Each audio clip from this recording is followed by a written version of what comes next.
আসসালামু আলাইকুম। ইবিডির পক্ষ থেকে এইচএসসি আইসিটির প্রথম অধ্যায় সুপার স্ট্যাটিস্টিক্যাল অ্যানালাইটিক্যাল যে আমরা হচ্ছে যে সাজেশন সেটা নিয়ে চলে এসেছি। ঠিক আছে, তো পরিসংখ্যানে কি বলছে যে আমাদের রাজশাহী বোর্ডে এখানে প্রশ্ন রয়েছে হলো এই যে Rajshahi board, Jessore board, Comilla board এভাবে সাজানো রয়েছে।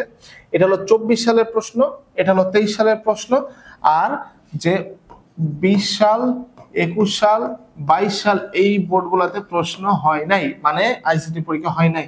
তারপরে 19, 18, 17, 16, 15 এইগুলো হলো তুলনামূলক ব্যাকডেটেড প্রশ্ন, এগুলো কম রিপিটেড হয়।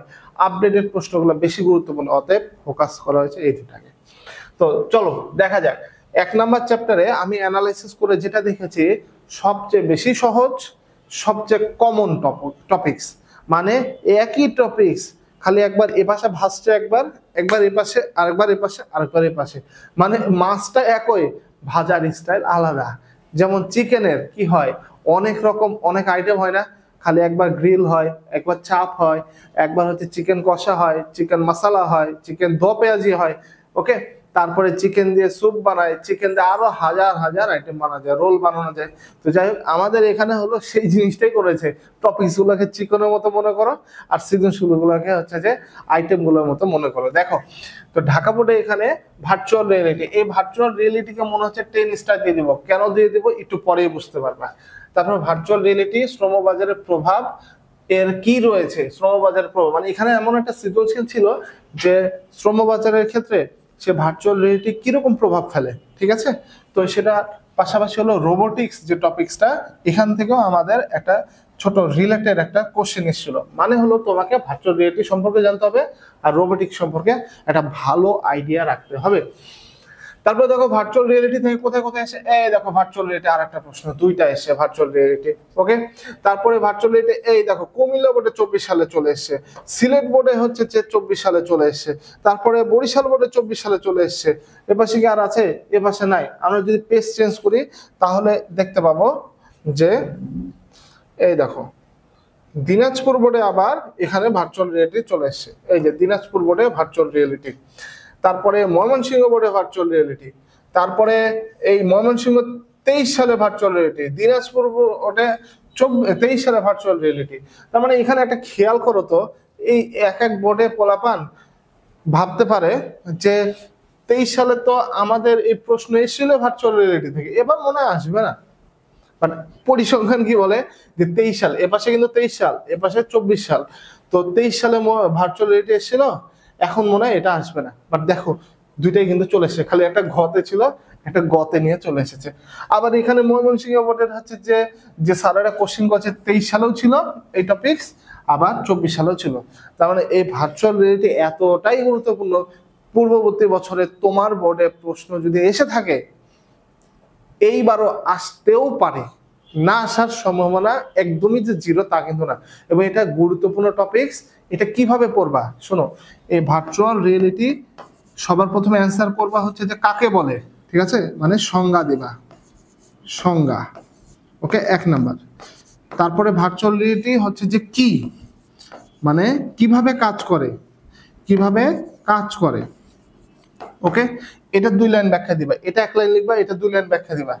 তারপরে লিখবা ভার্চুয়াল রিয়েলিটির হচ্ছে যে ব্যবহার। ওকে, ব্যবহার। তারপরে লিখবা হচ্ছে যে এর ক্ষেত্র। ওকে, ক্ষেত্র মানে কোথায় কোথায় ব্যবহার করা হয়, এবং হচ্ছে যে কি কি কাজে এটা আমরা কিভাবে কাজে লাগাতে পারি সেই জিনিসগুলা। আমরা এইভাবে 3-4টা স্টেপে স্টেপে প্যারা প্যারা করে যদি দাও তাহলে অ্যান্সারটা গর্জিয়াস হবে তুলনামূলক। কেউ যদি পয়েন্ট আকারে দিতে চাও তাহলে আরো বেশি ভালো, তবে পয়েন্টের যে হেডিং গুলা সেগুলো আন্ডারলাইন করে দিবা, চেষ্টা করবা একটা কালার পেন ইউজ করা, মানে নীল কালার ইউজ করা সেই হেডিং গুলা শুধুমাত্র, অথবা তুমি হেডিং গুলা কালো কালিতে লিখে নিচে আন্ডারলাইন করে দিলা নীল কালি দিয়ে। যেমন ধরো নাও এখানে সংজ্ঞা, ঠিক আছে, ভার্চুয়াল রিয়েলিটির সংজ্ঞা লিখলা, সংজ্ঞা লেখার পরে সংজ্ঞা না সরি টপিকস, আমি একটা টপিকসের নাম দিলাম ভার্চুয়াল রিয়েলিটি সম্পর্কে, যে এটা কোথায় ব্যবহার করা হয়। ধরো এটা বিনোদনমূলক কাজে ব্যবহার করা হয়। ঠিক আছে, বিনোদনমূলক কাজে ব্যবহার করা হয়। আচ্ছা, তাহলে এটা লেখার পরে কি করবা, এই যে অন্য কোনো কালার, মানে এটা কালো কালি যে লিখলে সাপোজ মনে করো, আর এটা তোমার নীল কালি অথবা অন্য কোনো হচ্ছে পেনের যদি কালার থাকে তাহলে সেটা তারা মার্ক করে দিলা। এতে করে হবে কি যে এই স্যারদের হলো এই পয়েন্টটাতে হলো সরাসরি হিট করবে চোখ। তাহলে তোমার এই পয়েন্টগুলো দেখে বুঝতে পারবে যে হ্যাঁ ছেলে ভিতরে কিছু লিখেছে, ভিতরে আসলে কিছু লিখো বা না লিখো, এই পয়েন্টগুলো ঠিক করে দিলে নাম্বার। আর খাতাটা ফ্রেশ রাখার চেষ্টা করবা। এই এক অধ্যায়ে নাম্বার স্যার কাটতেও পারে নাও কাটতে পারে, ডিপেন্ড করে হচ্ছে যে স্যারের মুডের উপরে। তবে তোমার উপরেও কিছু জিনিস ডিপেন্ড করে, নাম্বার বেশি পাওয়ার পসিবিলিটি সেটা হচ্ছে তোমার খাতা ফ্রেশ থাকতে হবে। এই এক অধ্যায়ের জন্য কিন্তু বলছি খাতা ফ্রেশ থাকতে হবে, খাতা কাটাকাটি করা যাবে না, খাতা লেখাগুলা যদি সম্ভব হয় একটু কালার পেন ইউজ করবা, আই ক্যাচিং ভালো হয়। আচ্ছা, আমরা তাহলে টপিকস অনুসারে পরেরটাতে চলে যাই। আমরা ভার্চুয়াল রিয়েলিটি নিয়ে অনেক আলোচনা করলাম, যেখান থেকে কি কি প্রশ্ন এসেছিল। এখন দেখবো আমরা যে এই যে দেখো বায়োমেট্রিক্স, এটাও কিন্তু গুরুত্বপূর্ণ। বায়োমেট্রিক্স বায়ো ইনফরমেট্রিক্স, এই দুইটার মধ্যে স্টুডেন্ট কিন্তু কনফিউজড হয়ে যায়। তোমরা বই খুলে ভালো করে এই দুটো পার্থক্য দেখে নিবা, বুঝে নিবা। তারপর রোবোটিক্স এর ব্যবহার দেখো তো, এখানে রোবোটিক্স এসছে একবার, এখানে এসছে একবার, তার মানে তুলনামূলক রোবোটিক্স ইম্পর্টেন্ট। এই পাশে দেখো জেনেটিক ইঞ্জিনিয়ারিং, তাহলে আমি একটু লিখি। আচ্ছা, ভার্চুয়াল রিয়েলিটি, তারপরে জেনেটিক ইঞ্জিনিয়ারিং, তারপরে রোবোটিক্স, তারপরে হচ্ছে ক্রায়ো সার্জারি, CRY, ক্রাই দিয়ে দিলাম মানে কান্নাকাটি। ক্রায়ো সার্জারিতে কোনো কান্নাকাটি হয় না তো যাই হোক, মানে কাটাকাটি নাই কোনো, ক্রায়ো সার্জারি। তারপরে হচ্ছে যে আর কোন কোন টপিকস আছে, বায়োমেট্রিক্স, দেখো বায়োমেট্রিক্স, তারপরে বায়ো ইনফরমেট্রিক্স, এই যে আই দিয়ে দিলাম। আমার মতে এই কয়টা টপিকস থেকেই সবচেয়ে বেশি গুরুত্বপূর্ণ প্রশ্নগুলো আসে হলো এই কয়টা টপিকস থেকে। আচ্ছা, মানে ঘুরে ফিরে ওগুলাই তো দেখো, এই যে ভার্চুয়াল রিয়েলিটি ওখানেও আছে, ভার্চুয়াল রোবোটিক্স ওখানেও আছে, তারপরে ক্রায়ো সার্জারি থেকে কুমিল্লা বোর্ডের প্রশ্ন এসে ওখানে আছে, তারপরে কুমিল্লা বোর্ডের ঘ নাম্বার ভার্চুয়াল রিয়েলিটি থেকে আবার এসে ওটা, বায়োমেট্রিক্স এখানে আছে, ন্যানো টেকনোলজি এখানে নাই দিয়ে দিলাম। তবে এটা ন্যানো টেকনোলজি একটু তুলনামূলক কম ইম্পর্টেন্ট, কারণ কম এসছে, তবে এটাও পড়ে নিবা ভালো করে। ক্রায়ো সার্জারি এসছে, ভার্চুয়াল রিয়েলিটি এসছে, ক্রায়ো সার্জারি এসছে, জেনেটিক ইঞ্জিনিয়ারিং ওখানে লেখা আছে, ভার্চুয়াল রিয়েলিটি, তারপর হচ্ছে ভার্চুয়াল রিয়েলিটি, এটা হচ্ছে বায়োমেট্রিক্স এর হলো ফিঙ্গারপ্রিন্ট এবং আইরিস স্ক্যান, এই টপিকসটা থেকে এসছে। মানে তোমাকে এখানে আবার টপিকস হবে স্পেসিফিক ভাবে বলে দেওয়া ছিল যে ফিঙ্গারপ্রিন্ট এবং আইরিস থেকে।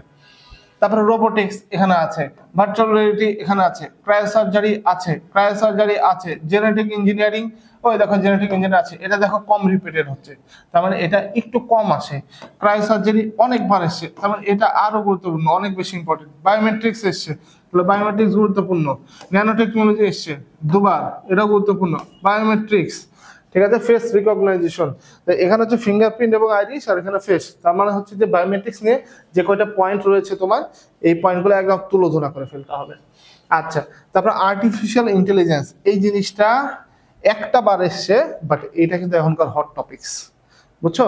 যেমন ক্লাউড কম্পিউটিং বলেছিলাম না, এই যে আর্টিফিশিয়াল ইন্টেলিজেন্স, এটা হচ্ছে একটা হট টপিকস, মানে এটা কম এসছে কিন্তু এখনকার যুগের সাথে গুরুত্বপূর্ণ, এখন এটা আসতে পারে।